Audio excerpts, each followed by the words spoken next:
All right, we're gonna get started.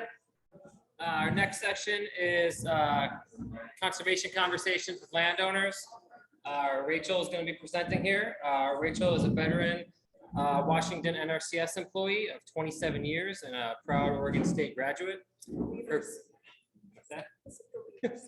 I can't help it. It's automatic reaction. Her career was focused on Western Washington biology issues until she expanded her aquatic habitat range statewide about 6 years ago.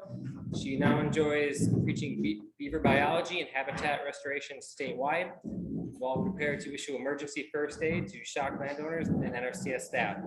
When not too deep into people's conservation planning efforts, she's a certified taxi driver, a high school athlete, and avid water kayaker. So Rachel, I will let you take it there. Thank you. Hey everybody.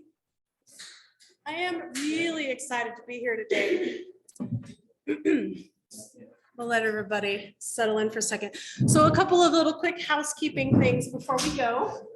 Everybody should have a colored piece of paper in front of them. It doesn't matter what color. The star does not mean anything special, even though that'd been fun to see if you guys rush for the stars. Can you raise your hand if you don't have a colored paper? Everybody have a colored paper? It's going to be essential later. My teaching style is very interactive. See, I'm sorry, online people. I'm already over here. All right, well, as people come in, if they need a piece of paper, I'll ask my illustrious area conservationists. And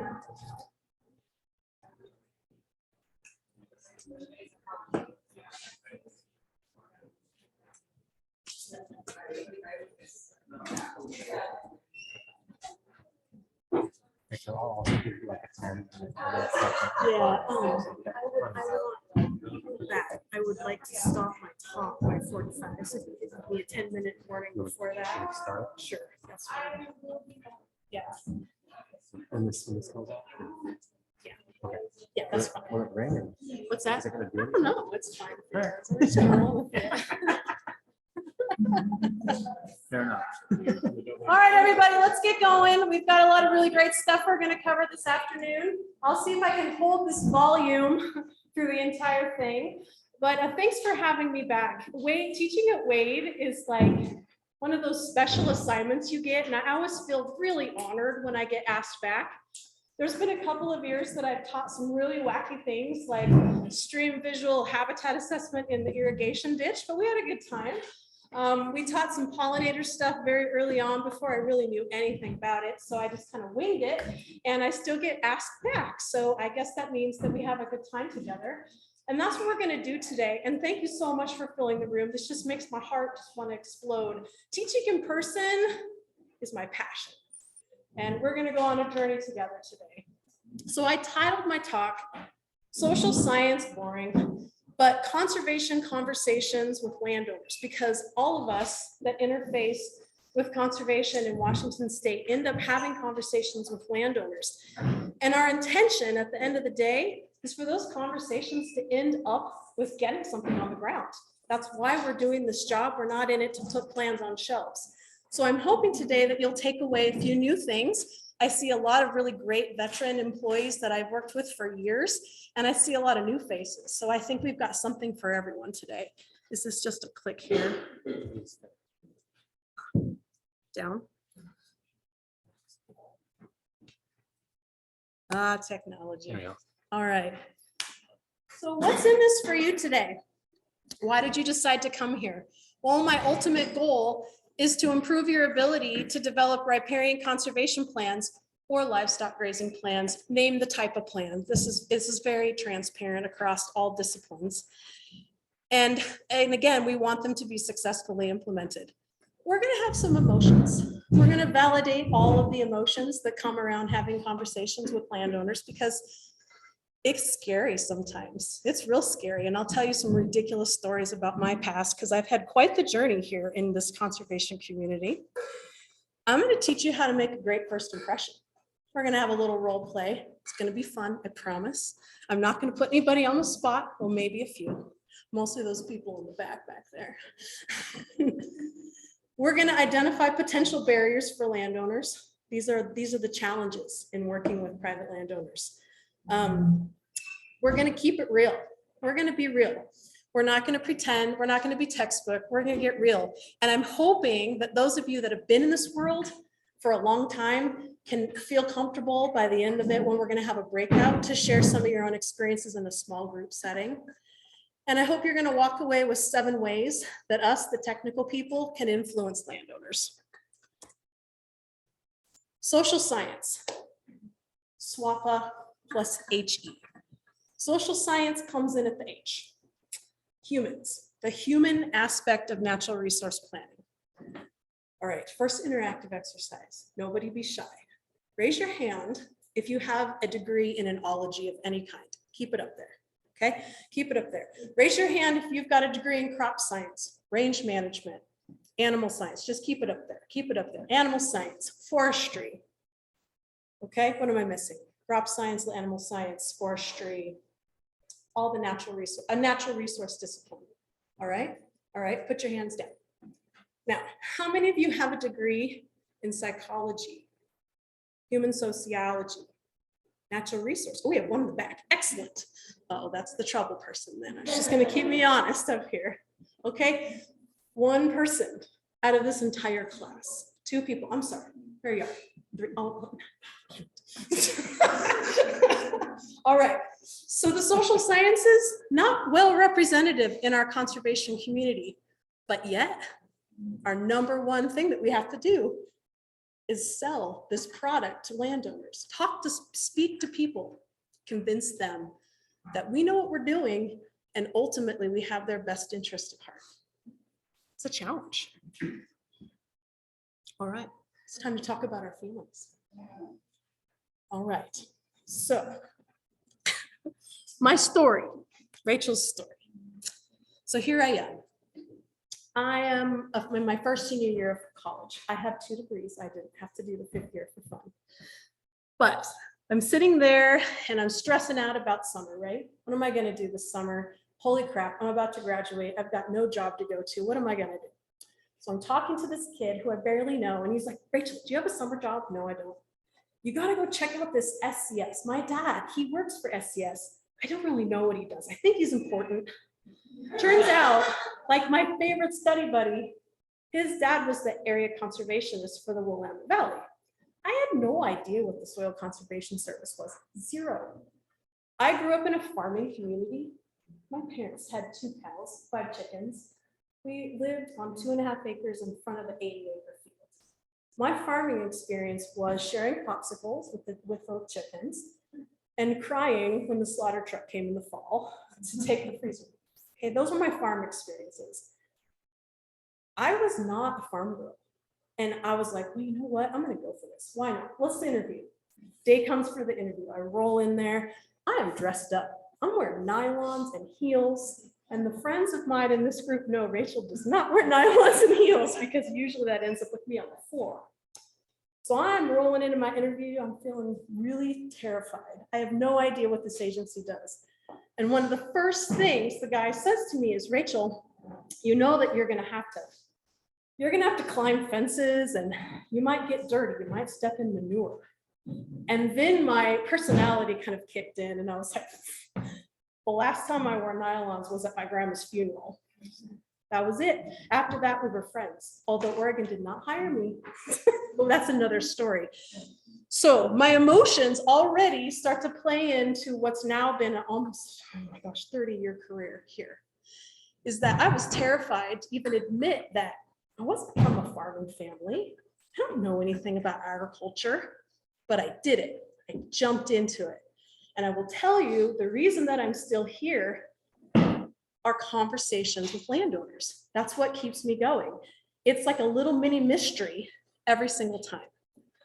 So let's look at a couple of different scenarios. The cold call. Raise your hand if you've ever been in a position where you've been sent to knock on the door and you have no idea who's on the other side. Oh man, right? You get the meat sweats. It's so stressful to go up to that door because you have no idea, especially in this day and age where someone knocks on the door, my first instinct is to like hide because no one just knocks anymore, right? They always text when they're coming over. So if there's a knock at the door, they're either trying to sell me something, save me from a religious perspective, or they're missing a cat. So the cold call can be terrifying. I want you to take your colored piece of paper, write down the first 2 words that popped into your head when I said the cold call. Those of you online can grab any colored piece of paper you'd like. 2 words, keep them short, literally single words. All right, this is where it's gonna get scary. I'm gonna call on people now. I know. This is my smiling front row. What'd you write? Just give me one. Shot. Cold call, shot. Valid. What'd you write? Intimidate. Okay. Renee, what'd you write? Oh, boy. She didn't write anything. You said, oh boy, that's your words? Okay, excellent. She covered 2 with 1. Oh boy. Okay, how about you at the end? Rejection. Oh my gosh, you poor thing. All right, let's go to the back. How about you? What'd you write? Actually, a little positive spin on it. All right, how about you at the end there? What'd you write? Avoid. Oh my God. Yeah. Someone else. Yeah. What'd you write?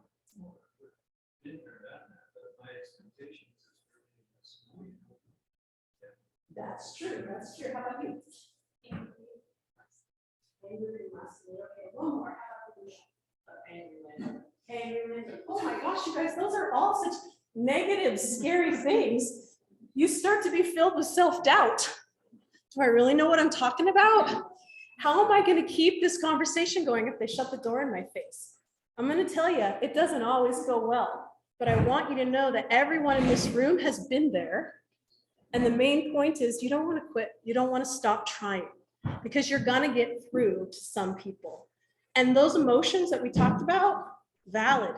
Took me 5 years, you guys, before I felt like I knew enough that I could go out to a landowner and speak to them without tripping over myself. Okay. I was terrified up to that point, but eventually my DC's like, all right, it's time to go get out there on your own. And I did it. And you build that skill set as you go. All right, let's do one more. All right, so it's time. You're headed out to present planning options to the decision maker. First 2 words that pop into your head. You're driving, what are you thinking?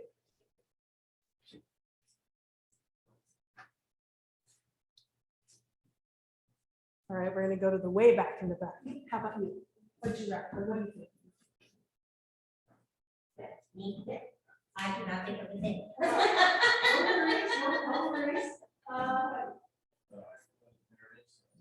Nervous and excited.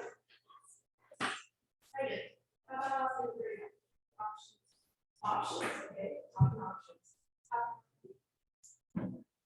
Shit, I forgot my pen.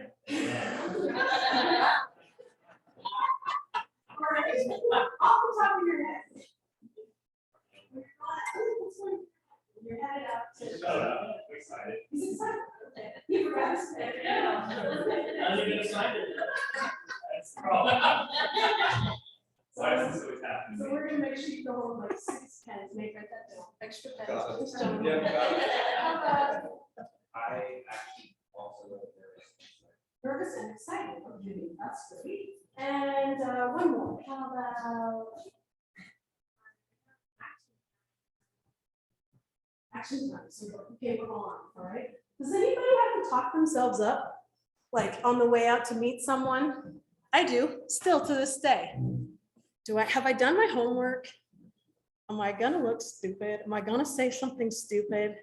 These are emotions and valid concepts that happen to conservation planners no matter how long you've been doing this. Not all landowners, well, no, there's not one landowner that's like the other landowners you work with. They're all individual people, and that's one of our biggest challenges. So what do we do if we're nervous and self-doubting and anxious? Well, we ask for someone to come with us. A senior planner comes along with you, and man, there's just comfort when there's more than one of you, especially if you've worked together for a while, to be able to play off each other. We don't need to play good cop, bad cop.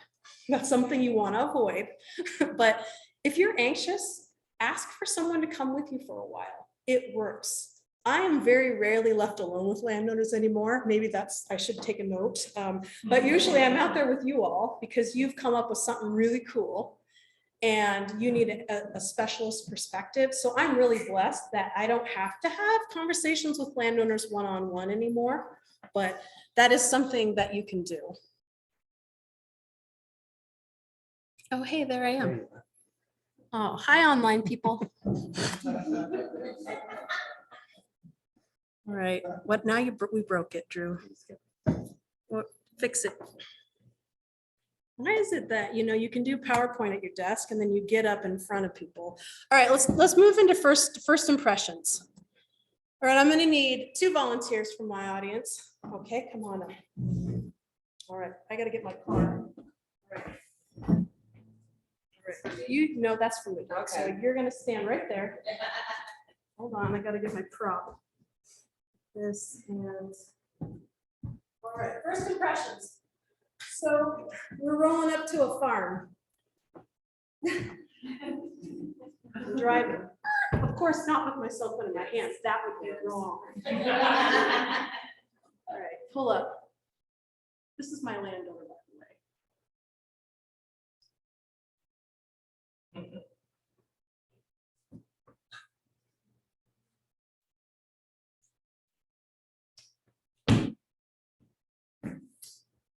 Hi, Jane.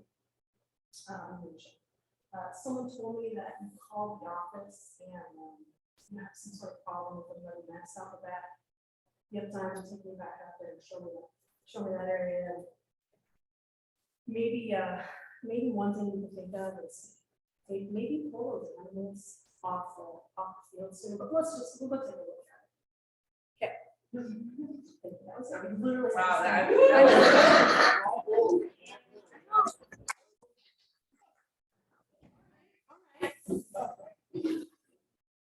I would like you to write a couple of observations on how my first interaction with this landowner would go over. Just a couple of quick notes on your colored piece of paper.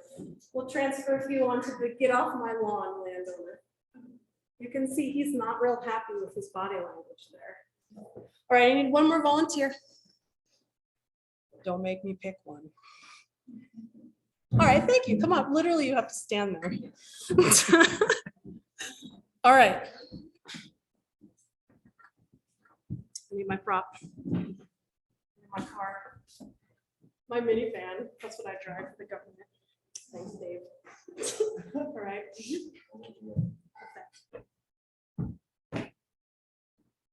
Hi, Mr. Barker. I should ask that first. Hey, Mr. Barker. I'm Rachel Mackey with the NRCS. Is it okay if I shake your hand? Oh, it's so nice to meet you. Thank you so much for taking time to meet with me today. I know that you probably have 1,000 things to do with your schedule. Someone said that you gave us a ring because you might have some issues with some mud that you wanted some opinions on. Do you have a few minutes to show me around the farm and maybe focus on that area if you don't mind? Yeah, of course. Go. All right. Thank you very much. All right. So, don't you love these stage pictures? That's just so bad. And I have to admit, I was in a photo shoot once like that, and they're awful. I look at them now and I'm like, oh my God. What they don't show is like 5 minutes before that, I was dinking around in the stream with this hard hat that I rarely wear.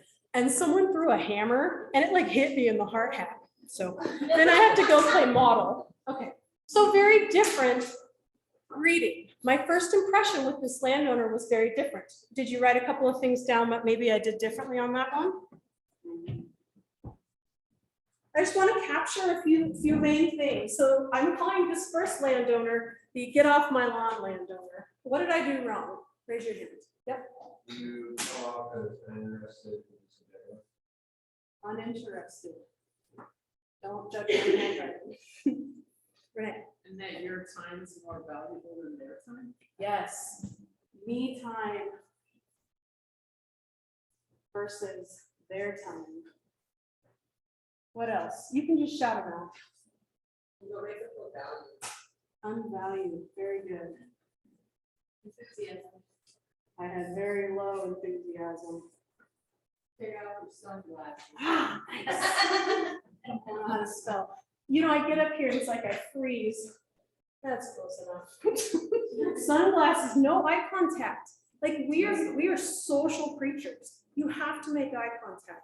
Even if it's super bright, be like, hey, you know, nice to meet you, stick them up on the hat for a minute. And then once you start walking, put them back on. It's not, and it's something that you can easily overlook because the sun will come out eventually.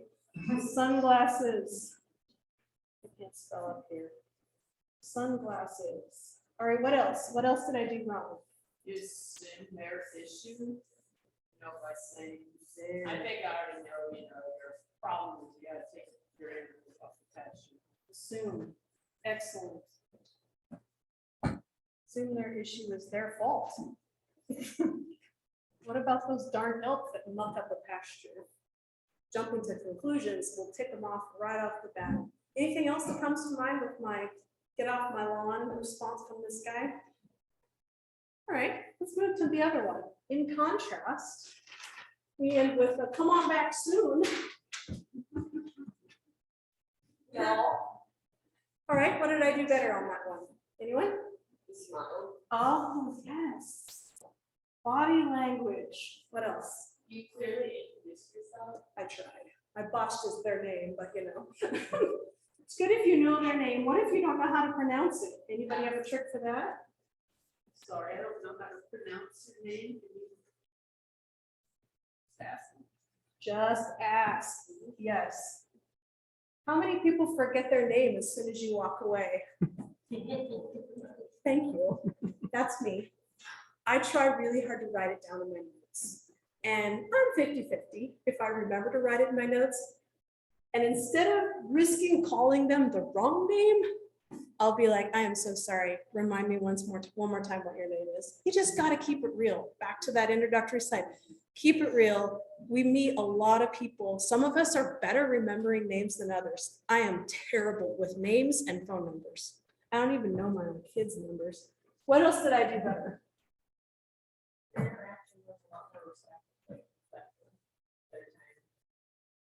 Respect their time. Yes, thank you. Excited, yes. You made it seem that, you know, you really appreciated them inviting you there. Excellent, yes. Respect their willingness to let you on the property. You know, because it really is something special, the jobs that we all do.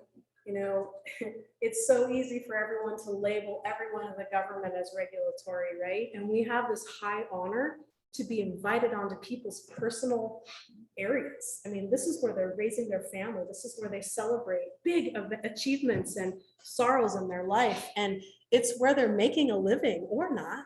And it's really personal. You have to feel it. And you have to be sincere. Not everybody is like me, talks a mile a minute. There's very, very successful conservationists out there that are the opposite personality of me that probably get even more out of the site visit because they're able to listen more. When you're like me, I'm just waiting for the next turn to talk. I'm being real. I'm just waiting for the next time for me to get some wisdom imparted on them. But we're going to talk about the risk of doing that in a minute. How am I doing? So these are just a recap of some of the things that we wrote. I think we captured them all. The get off my lawn, my tone was just monotone, no excitement, uninterested, body language. I had a hand in my pocket while I tried to. Yesterday when I practiced, I had jeans on. I didn't offer a handshake with that first person. Now with COVID, it's a little weird, but I still like to say, can I shake your hand? And if they take a step back, you're like, no problem. It's so great to meet you. You just roll with it. I didn't make eye contact because of my sunglasses, right? It was informal. I called them by their first name. I didn't introduce myself. I could be anybody driving up in a mom minivan with government plates. I told them what we were going to do. We're going to walk back to the muddy mess and take a look. And I was kind of accusatory and judgmental in my tone. Come back and see us soon. My tone, much more upbeat. I offered a handshake. My landowner took it. We made eye contact. They were probably like, this girl needs to lay off the coffee a little bit. But that's because I'm excited to be up here. I try to tone it down when I'm in the field with people. I was formal, Mr. Give my full name. And then I asked permission. Is it okay if we go and do this? And then we proceeded. Excellent job, everybody.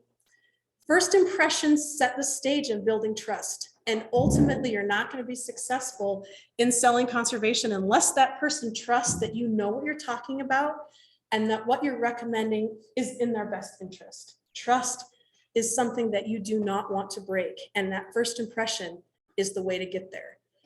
Do you really truly get one chance to make a first impression? Depends on the person you're talking to. Once, twice, that's probably it. If you come out and you act like the get off my lawn scenario more than one time, they're going to tune you out and you're probably not going to get any follow-up with that landowner. All right, a little professional etiquette, also helpful to making good first impression. Be on time, Rachel, plan for traffic. Be well prepared. Consider printing something for them. Even the first time you meet them, you know where you're going in your county or in your work unit. If there's a special program you think they might be interested in, print them off something. You guys, the soil survey general report is beautiful. You hit the reprint button and it looks like you've spent days on this report for them. And literally you can build them in less than 10 minutes. You hand them that, you're already a win for them because they know that you cared enough to be there to spend a little time before you went to meet them. Promptly return calls and messages whenever possible, even if it's just a quick call to say, man, Brian, I got really behind, or I was on leave last week and I'm gonna need another week to catch up, then I'll be back in touch. That really goes a long way. A quick email, some landowners like to text now. How handy is that, a quick text? Ask before you take photos. That right there is one of the main, your first opportunities to really show that landowner that you understand that you're there at their invitation and that you respect their property. I've never had anyone say no in 30 years of doing this. Never once said no. Stay focused on the landowner, keep that phone in the back pocket, leave it in the truck, although that's what I take pictures with. So don't text, don't take other calls. If you're gonna use your phone like me to identify the plant, because the landowner's super interested, let them know what you're doing. Hey, I've got this iNaturalist app, let's take a look at this together. So they know that that's what you're doing and you're not ordering pizza. And this last one, I went back and forth if I was gonna put it on here. This seems like a no-brainer, but you know, don't invite yourself back off work time. If you build that trust with landowners, it's likely that you will get an invitation like that.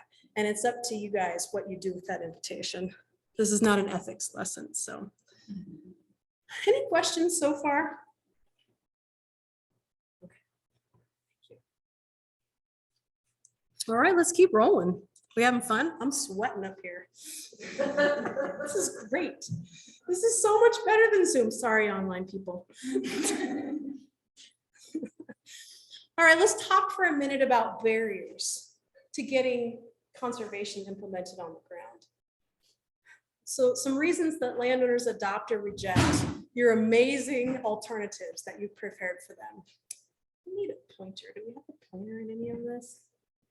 Oh, okay, we're gonna wing it. So sometimes when we are starting out with new folks, we're in that upper left-hand box. So the landowner's unable and unwilling to adopt your conservation practices, your suggestions, the activities. They're unable and unwilling. That's okay. They haven't met us yet. We haven't wooed them yet. We haven't gained their trust. Often next, we slide over to the able to, but unwilling. Maybe what we haven't done yet is sold the value of the action to them and meeting a personal or emotional need. That's often why landowners who are able financially or with a management timing, if they've got the time to dedicate to installing this beautiful thing, they're able to do it, but they're unwilling yet. And that means that maybe we haven't finished our job yet. Now, do we just walk away? We're like, well, they said no. We don't just walk away. Conservation conversations are long-term conservation, or long-term conservation. They're long-term conversations. That's a lot of C's. They're long-term conversations. These relationships you're building are not going to just result in automatic adopting of everything you're suggesting. There's a million reasons why they can't adopt the full suite of conservation actions. If you walk away having planted seeds, you've done your job. You've done your job, because I'm going to say 8 out of 10 times, they're going to stew about it. They're going to talk to Bob down the street. Hey, I see your poops covered with a tarp now. Who talked you into that? Landowners talk, neighbors talk. One conservation win in a community is really all you need to get things going. So don't give up.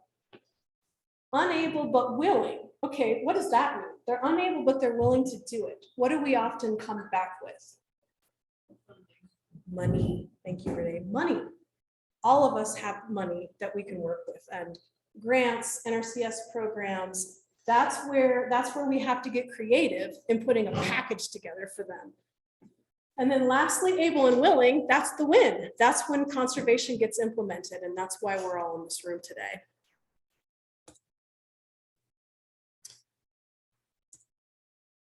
So in reviewing a few things that I've said, some of the reasons that some of the barriers that landowners or they won't accept what you're recommending and implementing restoration is they just have a reluctance to work with government. And CD staff, I'm really sorry. I'm sorry the federal government and the state government sometimes have sort of tarnished the relationship that you may have. But once you explain to them who you're with and you're not with the government, that might be your in. That's one of the reasons that conservation districts are so successful in building these giant programs that you guys have, is that you're not from the government, but it's tricky sometimes. You have to take the time and explain the difference if you've got someone who's reluctant.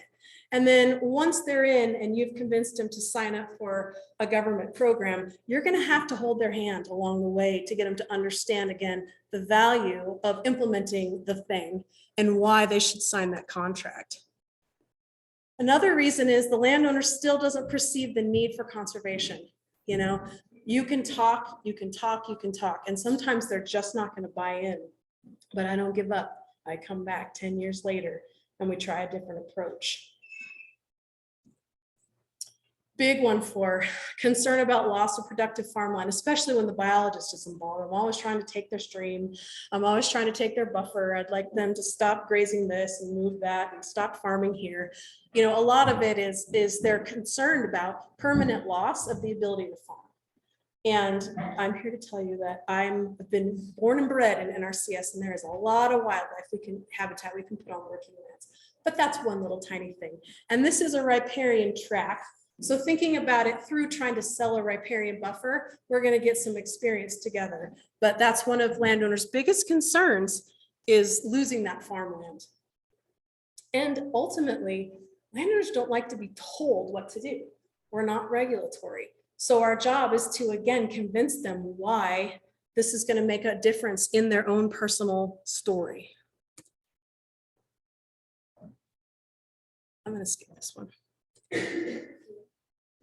We'll come back to it if we have time. So I want to talk about listening. So we've talked about the importance of making a good first impression. We've talked about some of the pitfalls that one can make when you first meet somebody. Listening skills. It's something that every time I have to do my strengths and weaknesses, Rachel's inability to listen, stop yammering and listen, like that's high on my list of things I need to improve. So one of the ways that we can effectively communicate with landowners is really understand their goals. And I was recently shown this at a prescribed grazing class. Kevin Gwen, you guys all have this in front of you. I think that got cut off, maybe not. Anyway, looking at these words, you know, when you go through the NRCS 9 steps of planning, you know, the first step is identify issues and opportunities and listen and identify objectives. Have a landowner tell you why they wanted you to come out in the first place. sometimes you don't get much, right? Like they don't really know. They're not quite sure what you can do. You don't really know what they want. And using these words in your conversations over time can help draw those things out. You know, you can ask them as you're walking or driving along in the truck, you know, what would you like to see changed, if anything, out in this field? You know, is there anything over in this unit that you'd like to improve? And it sounds really Hallmark cardy, but these words are really good at helping people expand upon their objectives without even knowing it, their goals and objectives. What is it that you'd like to achieve in this crop field with respect to crop production, weed control? What would you like to eliminate in this unit? And you don't need to run through them all like you're filling out a form with a checklist. All right, Mr. Johnson, what would you like to improve? Okay, thank you. These are just basically conversation starters, okay? And then once you've asked the question, you have to close your mouth, Rachel, and really listen to what they're telling you. This is one of my favorite parts about being a conservationist, because you can draw information out of strange things. Like one of my favorite things to do, because I'm a wildlife biologist and a fisheries person, right? Is I ask them, you ever catch anything in that creek? So if they're like, oh yeah, you know, when I was a kid, this is how, we've all heard this story. When I was a kid, I used to come out here when my grandparents owned it, and I used to pull 12-inch trout out of the stream. I haven't seen anything in this creek for years. Well, that's a huge opportunity to talk about maybe some reasons why. And remember, this particular landowner may have not been the reason that there's no fish in the stream, but it's a conversation starter. Other things I do, is anybody in your family a bird watcher? And you'll know, oh, you know, my grandma still comes out here every Sunday, watches the birds at the feeder. These are little things that you can grab onto in the forest. You know, walking through the forest with them. You know, is there any special meaning to this unit for your family? Bringing their family and friends into the conversation, you can get a lot of information. Are they pro hunting? Do they not like to hunt? Doesn't matter to me, but it helps me figure out, do they want more wildlife, or would they prefer that those elk stay on someone else's field? We have to really listen. All right, moving into strategies for selling conservation. How am I doing? Okay. All right, the first one, we're going to show them what the conservation plan will do for them. And it's how that plan is in their best interest to adopt. We're going to solve their problems. Again, thinking about the goals grid, going back to what's important to them. We're going to meet their needs and make their lives better. It's not like this, installing this hedgerow is going to solve all their problems that they're having, but we need to tie it back to some of their main concerns.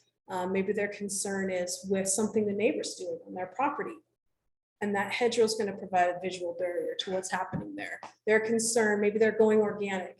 They want some sort of physical barrier between where the county sprays and their crop field. Okay, so you have to tie these practices and activities back to what they really are asking for.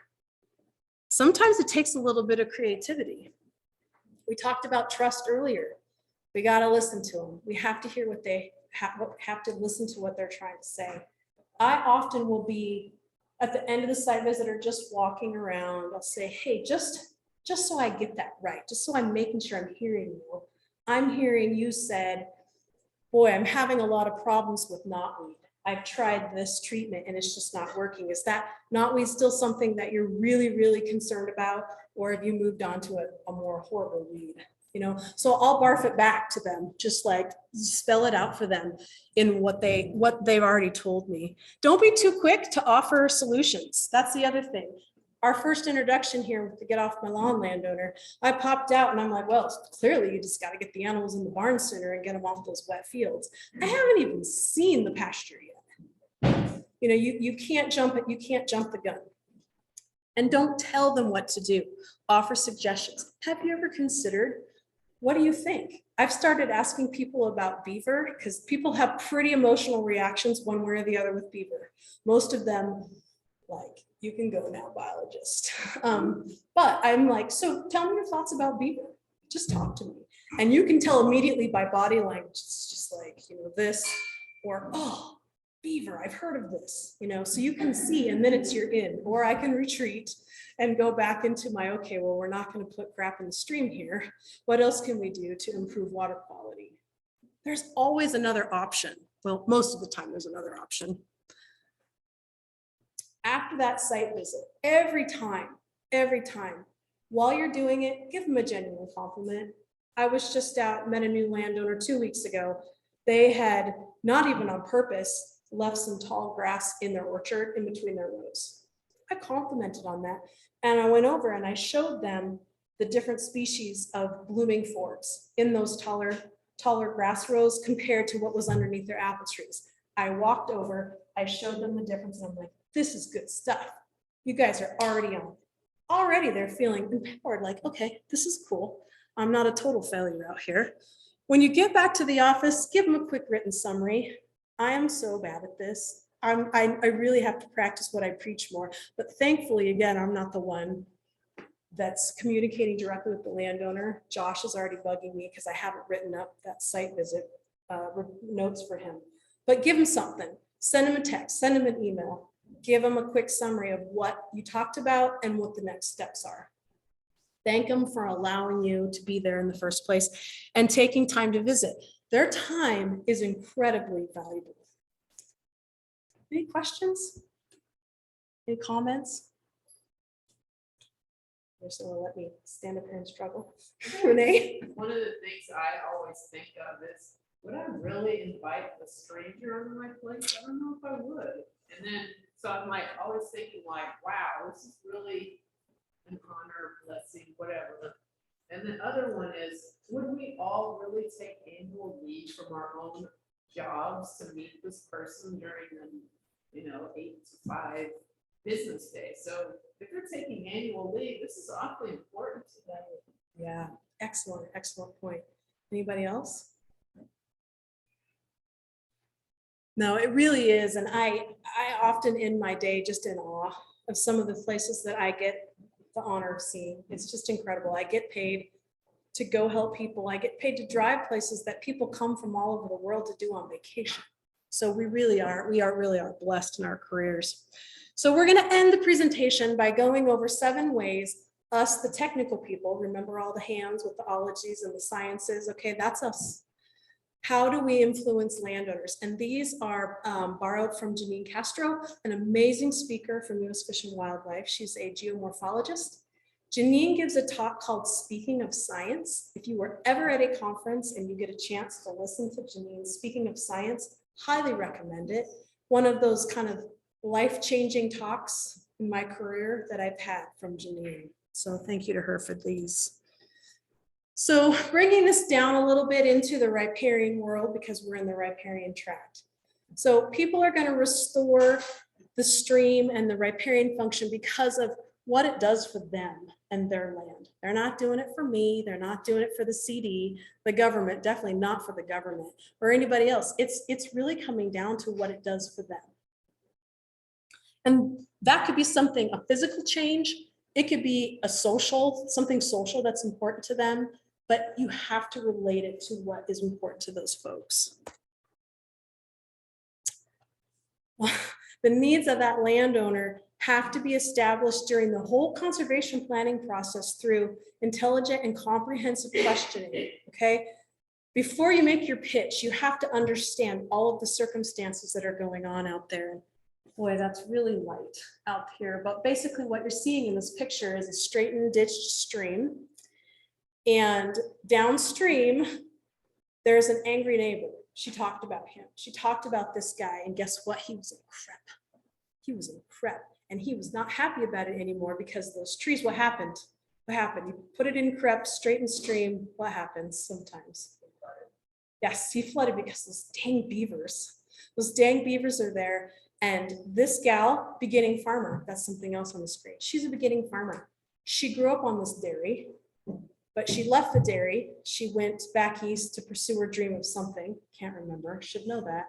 Then she came back. She's running this farm now, and she's already gotten an earful from this angry neighbor. So is he telling her something about us, the government, the program, beavers, you know, what she should do. Your clue to that is she's got someone else in her ear besides you. They're the competition. So you have to take that into account. And the last one is the best hay land is right next to that stream. That's the driest spot in the bottom of the valley, right where all that natural topography break is. Over time, that's where the dredge spoils have been piled up. That's the driest, best hay ground. And of course, you know that's where I'm going first to try to figure out what we can grow there. But you have to understand, maybe she can't afford, from a forage production standpoint, to put vegetation on both sides of the stream. So we're already starting to formulate in our heads options for her. Maybe we just recommend planting one side of the stream. Focusing again on the landowners, his or her concerns, needs, and problems. Once you've identified those, thinking back to that goals grid, think back to what you're hearing from them, then you can really relate these activities that you are recommending to them. And I know this is repetition. There's a lot of repetition here, but I'm taking a class right now and I'm told that auditory learners have to be reminded 3 times. So this is our 3rd time we've been talking about focus the conversation on their needs. So we're enabling, so what you need to do is figure out a way to regard the adoption of the restoration by enabling that landowner to have the win, right? They need to feel like they come out of this with the upper hand. Government, I'm going to take your money on and do this thing, and I'm going to show you that I can do this. Okay, that's the win. Or I'm going to take this and it's going to solve my issue with ecology. That's a win for that landowner, right? You have to let them have the win. Pitch your restoration on a couple of different levels. The technical, we're super good at that. We know the technical stuff. We got drawings, we got science, we got papers. We're gonna just talk to them till they're blue in the face. We're gonna throw out Latin sometimes if you wanna talk Latin in your plant names. We're gonna talk about, I don't know what we talk about, different livestock types and how much they poop and all the things that we do. We're really good at the technical. It's that emotional level. One of my favorite stories is with a landowner whose dad was really sick. And dad, that's my reminder to stop talking. So dad was really sick and the son, this grown son, had taken over the farm. He liked everything we were selling. He wanted to do it all. And we could still see he had reluctance. He had reluctance. And finally, I said, we'll call him Bob. Bob, what's your dad think of all this? He's like, he thinks I'm crazy to even let you on the farm. Okay, that's emotional. This guy doesn't want to let his dad down, right? Like that's huge. That's a huge deal. So we backed up. You know, we in time, dad will pass. And this sounds terrible. It's not like we're waiting. All right, he's gone. Don't say Rachel's waiting for people to die to implement conservation. Do not let that be your takeaway, right? Life goes on. Things happen. Understanding where that family is emotionally and what their priorities are is huge. Keep participation easy and convenient. It's always easier to complicate things. I really love showing landowners results. Sell them on trying it on their own on a really small scale. Going back and saying, let's look at this. Did it work? Did it work? What can we tweak? It's not always possible, but if there's a cheap solution that they can implement quickly, that's a really good way to build trust. That's a giant manure pile, by the way. It's a great photo. I wish you could see it better. It looks like we're Christmas caroling in front of the manure pile. It's just such a great photo.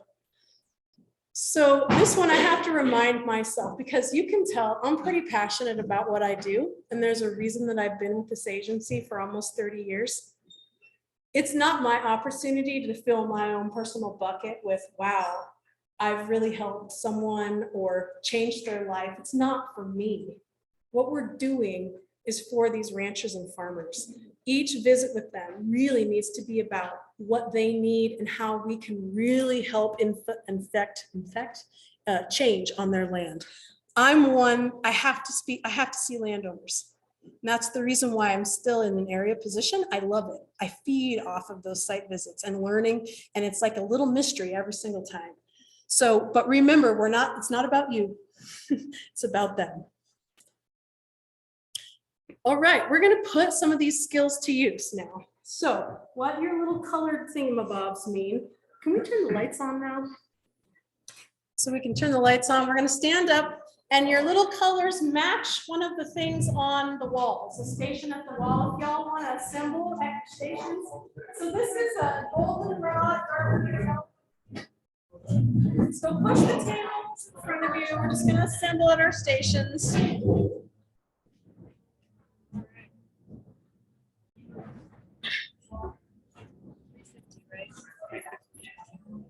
I'm still getting like a 10.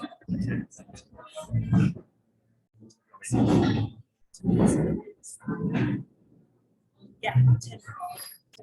Double check. Yeah. They probably were like, I can't see. Sorry, guys. All right.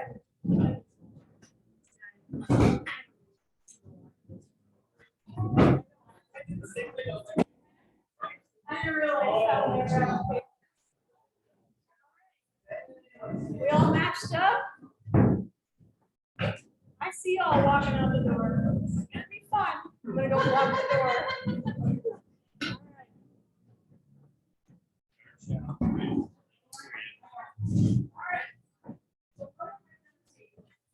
All right.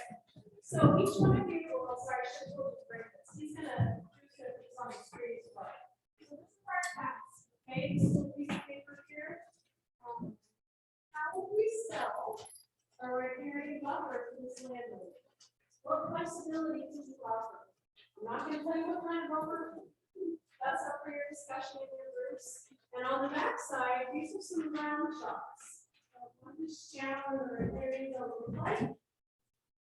Introduce yourself to the group. I'm going to come around and read one from each. I'm not going to make someone speak and give a whole communication about their group. This is an opportunity for you to brainstorm. Use the words and the goals group. How would you sell a riparian buffer of some sort, some flavor to this landowner? And I'm going to give you about 10 minutes to do it. All right? And go. Oh, yeah. What you got? Oh, this thing.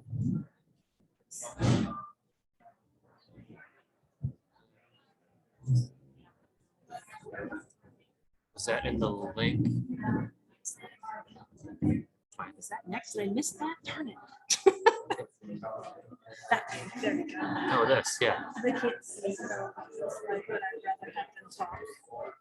There's like 4 settings to the light. I could dim it a Oh, little sure, bit. sure. Let's see That if sounds good. works. Yeah, I thanks. think there is at least. Good luck. Yeah, thank you.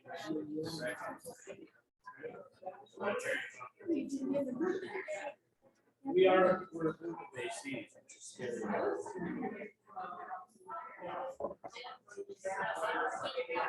Oh, yeah. If they can they hear each other? Okay. Let's see. Did you send them that link? The link is up there, yeah. So I can if they want to put a couple of answers in the chat, I can read them.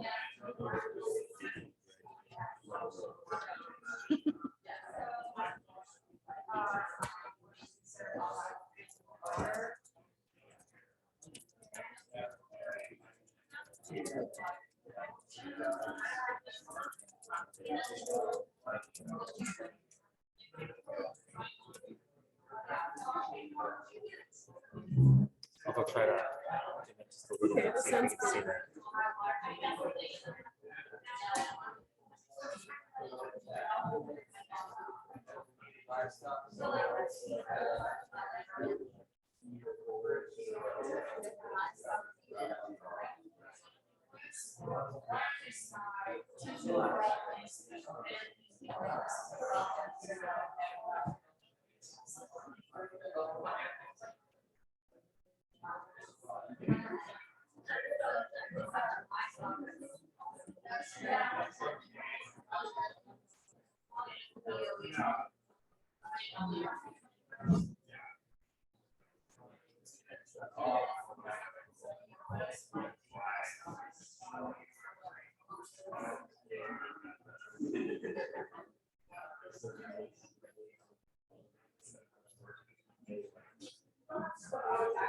So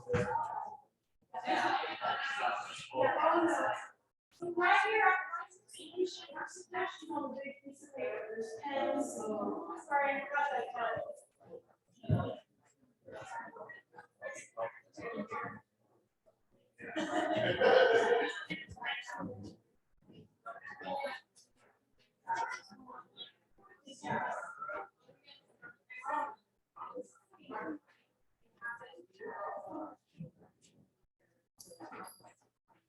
There's no right answers here, you guys. We're not, this is not a conservation planning course.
Drew, Rachel. Rachel, no.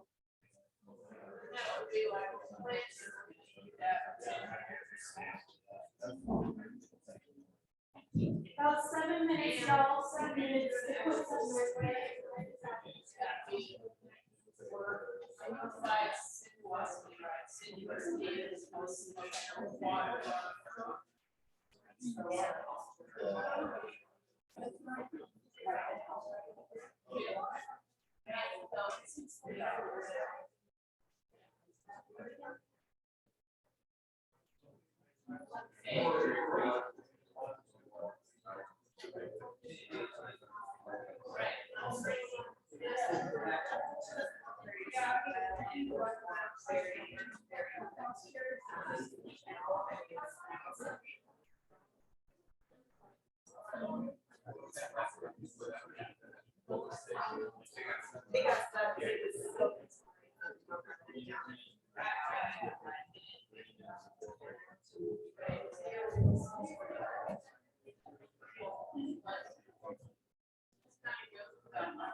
I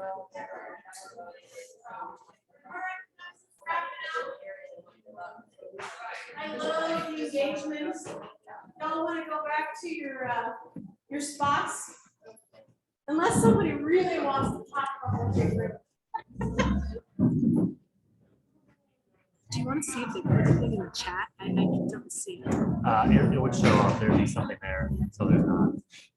Oh, they're struggling. We did our best. We did our best. All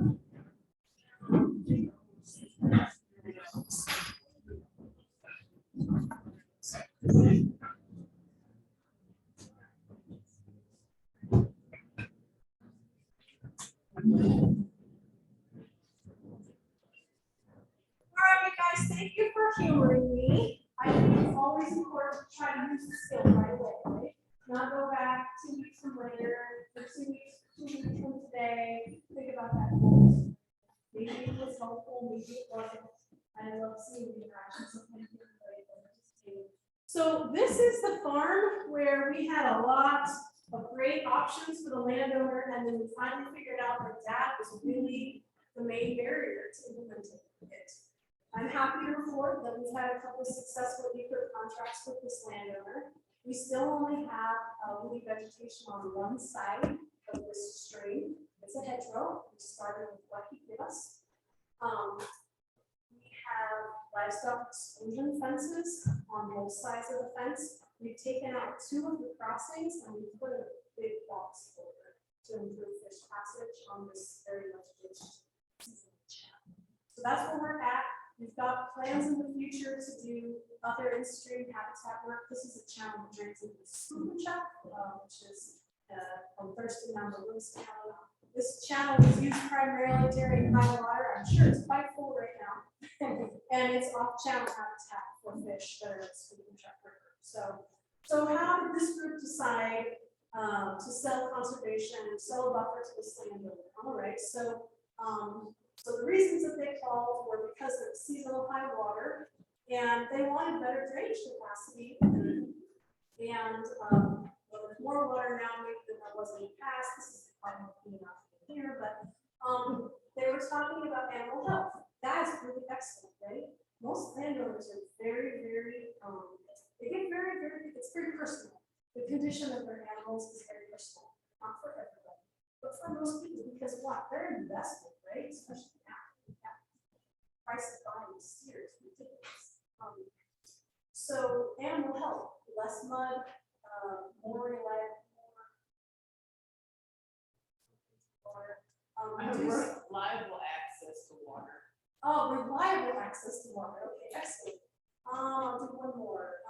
So it looks like they're losing land, and the riparian buffer will hold soils in place. All very, very good ways to talk riparian buffers. We didn't talk about right out of the gate the benefits to fish or pollinators, even though we all know there's a really great connection to habitat improvements.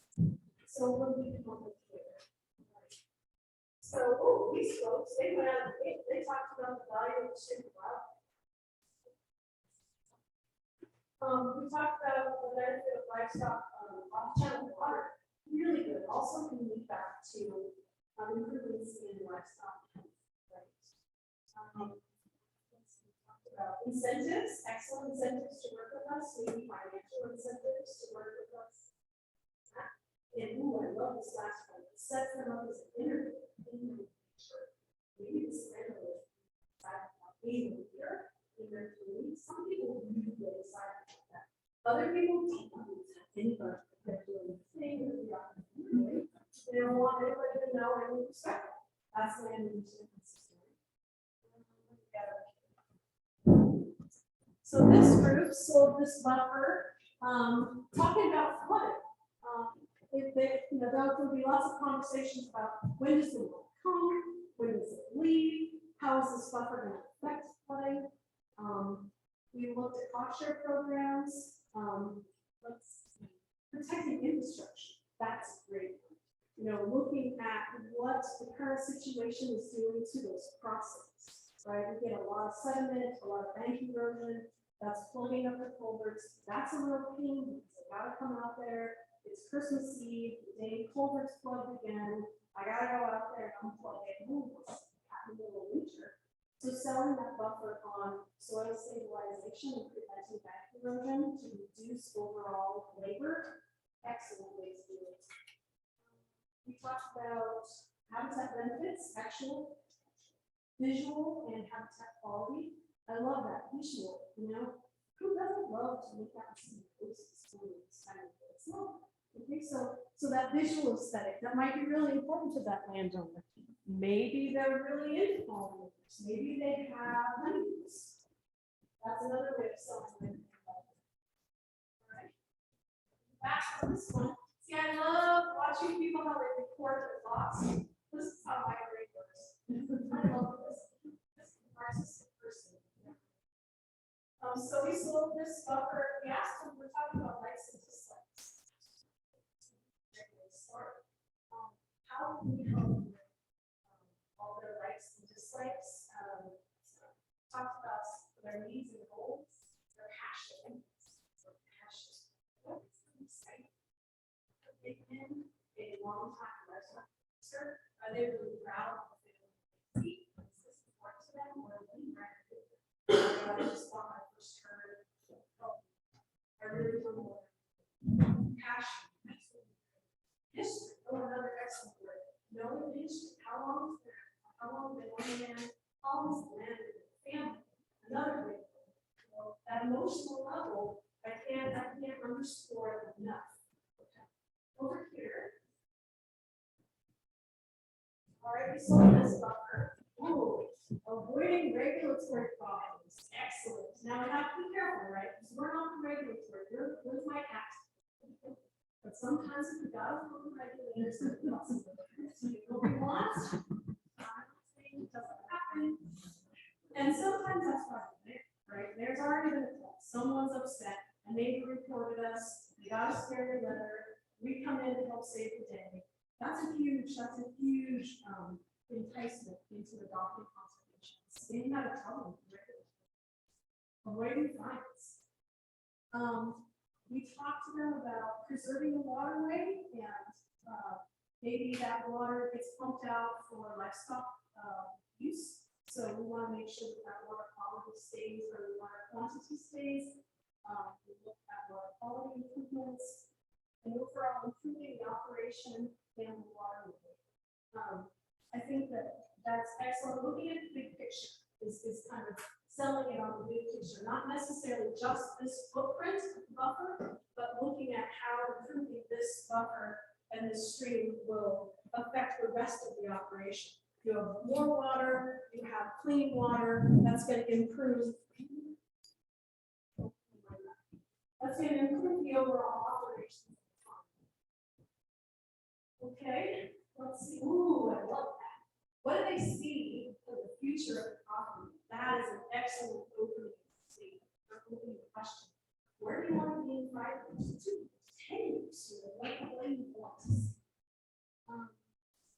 Prep, of course, prep. I mean, this is right here in the factory. Prep is going to help offset that agricultural loss. And finances, the bottom line, huge area of potential for landlords. We talked about installing livestock crossings. Okay, that's another really good point. It's talking about what do you need? Where are your livestock currently priced?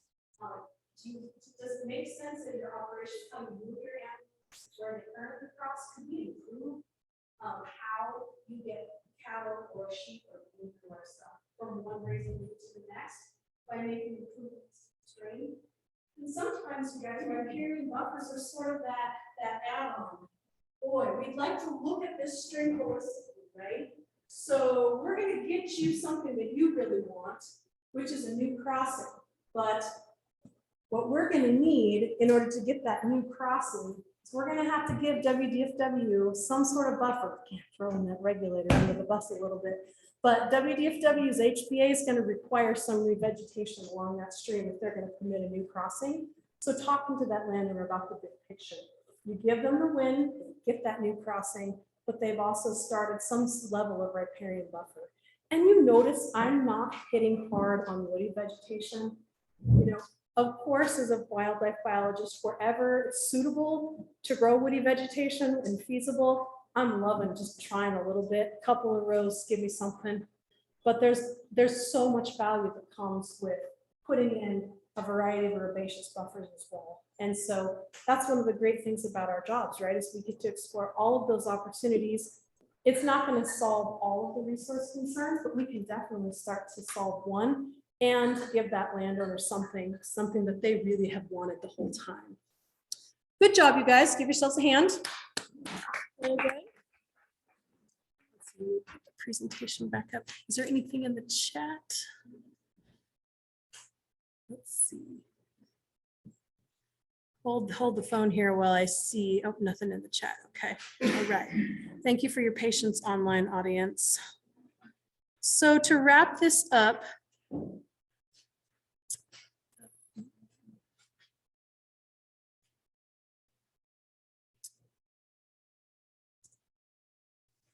so to summarize our points here, how to talk to a landowner, respect, keeping it real. We want people to respect us. They want us to respect them. Communication, whatever your style. I respect that you all aren't like me, having to be the one that's yammering. You all have gifts in how you communicate to those around you. It's a partnership. What we do with this landowner, they can't, oftentimes they can't operate without us, even at a technical assistance level, and we certainly can't survive without them. Have a plan before you go. Do your research. I can't emphasize that enough. That is something that I always do no matter where I go. I take 10 minutes. I pull up, of course, the wildlife database. I'm looking around. Where do they release turkeys? Have they found a cool amphibian over here? Ooh, a band-tailed pigeon spring. You know, something sexy that I can get them engaged with in wildlife conservation talk. Have a plan. Know what you want to cover. Don't feel bad if you say, okay, so before we start walking, I just want to make sure that I hear and I jot down the things you want to do today. Let's make sure we get to those points because it's real easy to go down rabbit holes when we're out there, especially for the first time. Know what's important to them. That's what I just said. Take a minute and go over the reason for the visit. Look at that. All right, avoid the brain dump. If you're like me, you really, really want to tell them everything that's on your mind during that first visit. It's going to overwhelm them, especially if they're a new client. And the last thing is, if you don't know the answer to a question, don't make it up. This is the #1 reason that new planners lose respect for landowners is they don't know and they make something up. And a lot of times the landowner's testing you to see if you'll be honest with them. If you say you don't know, you're going to find out and get back to them. Keep your word. Get back to them. Even if you're having trouble finding a source, get back to them and let them know, I'm still looking. I'm still looking. I haven't forgot you. So in conclusion, Tom Mikowski was a social scientist with NRCS in Oregon. Can you believe that? We actually had a social scientist on staff for about 10 years. And he said something that really resonated with me in that you won't get what you want if you don't ask for it. But if you don't know how to ask for it, you're not going to get it either. So thank you to these speakers who I've borrowed information from here. And this QR code, if you have a minute, oh, we're going to have to turn the camera off so you can take a picture of it. If you have a few minutes to take the survey, it'll really help me out. I'm taking an online class right now and learning how to be a more effective presenter. So your feedback would really be great if you have a couple minutes. All right, thank you, everyone.